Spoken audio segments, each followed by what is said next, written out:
তো নমস্কার বন্ধুরা, কেমন আছেন আপনারা? আমি ফ্রি মোশন ভাই অজয় বলছি।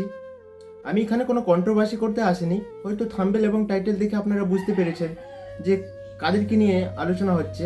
আমি এখানে রোহানদা এবং এমজিদাকে নিয়ে আমি কিছু বলতে চাই। আমি কিছুদিন আগে লক্ষ্মীকান্তপুর গিয়েছিলাম রোহানদা এবং এমজিদার সাথে দেখা করতে, কিন্তু আমার দুর্ভাগ্য কপাল যে আমি রোহানদার সাথে দেখা করতে পারিনি। কিন্তু আমি এমজিদার সাথে দেখা করে এসেছি। ওনাকে আমি কিছু প্রশ্ন করেছিলাম, উনি তার উত্তর দিয়েছেন। কিন্তু হয়তো ভিডিওটা আপনারা দেখেছেন। আর এই ভিডিওটার উদ্দেশ্য হচ্ছে যে আমি এই যে রোহানদার আর এমজিদার যে দ্বন্দ্বটা চলছে, যে সমস্যাটা চলছে, এটা আর দেখতে ভালো লাগছে না। এটা বন্ধ করো, এই কাদা ছুটোছুটিটা বন্ধ করো দাদা। আমরা এরকম দেখতে চাই না। আমরা যেমন যেমন প্রথম থেকে তোমাদেরকে দেখিয়ে এসেছি সেরকম দেখতে চাই, যে তোমরা সবাই মিলেমিশে এক এক হয়ে অসহায় মানুষের পাশে যেমন দাঁড়াতে, সেরকমভাবে দেখতে চাই। আর আমি তোমাদেরকে দেখে এই কাজে নেমেছি অসহায় মানুষের পাশে দাঁড়ানোর জন্য। কিন্তু তোমরাই যদি এরকম সমস্যা নিজেরাই নিজেদের সমস্যায় যদি পড়ে থাকো, এরকম দেখে আমারই নেগেটিভ, আমি নিজেই নেগেটিভ হয়ে যাচ্ছি যে কি হচ্ছে ব্যাপারটা। তাই ভিডিওটা করতে বাধ্য হলাম।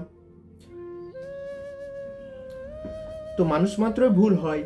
তো মানুষ মাত্র ভুল হয়, কে দোষ করেছে কে দোষ করেনি এসব আর আমরা শুনতে চাই না। আমি নয়, পুরো সব অডিয়েন্স চাই যে এসব আর দেখতেও চায় না। অডিয়েন্স যেটা আগে ভালোবাসতো, সেই ভালোবাসাটা আর এরকম চলতে থাকলে সেই ভালোবাসাটা পাবো না। কে হিরো কে জিরো এসব শুনতে চায় না। আর আমরা তোমাদের সবাইকে সমান ভালোবাসি।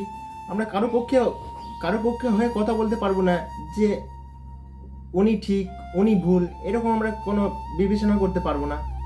তো যা হয়েছে সমস্যা, মানে যা তোমাদের মধ্যে যে দ্বন্দ্ব হয়েছে, যে ভুল বোঝাবুঝি হয়েছে, সেই ভুল বোঝাবুঝি ঠিক করে তোমরা একসাথে আবার ফিরে এসো দাদা, এটাই চাই। আমি তোমাদের ছোট ভাই হিসাবে বলছি। এখন কি হয়ে গেছে বলো, এখন কি হয়ে গেছে জানো? এখন তোমরা যে ভিডিওগুলো করছো, তোমাদের যে চ্যানেলটার নাম ফ্রি মোশন, মানে সেই উদ্দেশ্যটা আর নেই। সেই যে উদ্দেশ্য নিয়ে মানে চ্যানেলটা খুলেছো, সেই উদ্দেশ্যটা আর খুঁজে পাচ্ছি না। তাই বলছি যে যা হয়েছে হয়েছে, যা হবার হয়েছে, ঠিক হয়ে যাওয়া, এরকম আর দেখতে ভালো লাগছে না, একদম ভালো লাগছে না। আমার নয়, পুরো কেউ চায় না এরকম ভিডিও দেখতে। অডিয়েন্স যেমন আগে ভালোবাসতো, সেরকম আর ভালোবাসাটাও পাবো না। তো তোমাদেরকে দেখি আমি কাজে নেমেছিলাম। আমারও ইচ্ছে যে আমিও অসহায় মানুষের পাশে দাঁড়াবো, এবং তোমাদের সাথে যে ফ্রি মোশন পুরো টিমটা আছে, আমিও সেই টিমের একজন হতে পারবো। তোমাদের সাথে সবার সাথে দেখা করব, তোমাদের সাথে একসাথে থাকবো, তোমাদের সাথে একসাথে ভিডিও করব। হয়তো আমার বাড়ি এখান লক্ষ্মীকান্তপুর থেকে বাঁকুড়া অনেকটা, কিন্তু আমার যতটা সম্ভব যাওয়ার আমি চেষ্টা করব, এবং তোমাদের সাথে দেখা করব, তোমাদের সাথে থাকবো। এটা আমার স্বপ্ন। কিন্তু এখন দেখুন, তোমরা নিজেরা সমস্যা নিয়ে ডেকে এনেছো এবং নিজেদের সমস্যা নিয়ে পড়ে আছো। এরকম করলে আমি কার সাথে দেখা করব? যদি ওনার সাথে দেখা করি উনি রাগ করবেন, ওনার সাথে দেখা করলে উনি রাগ করবেন। এরকম তো চলতে পারে না। তাই আমি কারোর সাথে ঠিক মতো দেখা করতে পারছি না। তাই হাত জোর করে বলছি দাদা, তোমরা এক হয়ে যাও। তোমাদের কাছে আমার অনুরোধ, ছোট ভাই হিসাবে আমি তোমাদের কাছে এই ভিডিওটা করছি।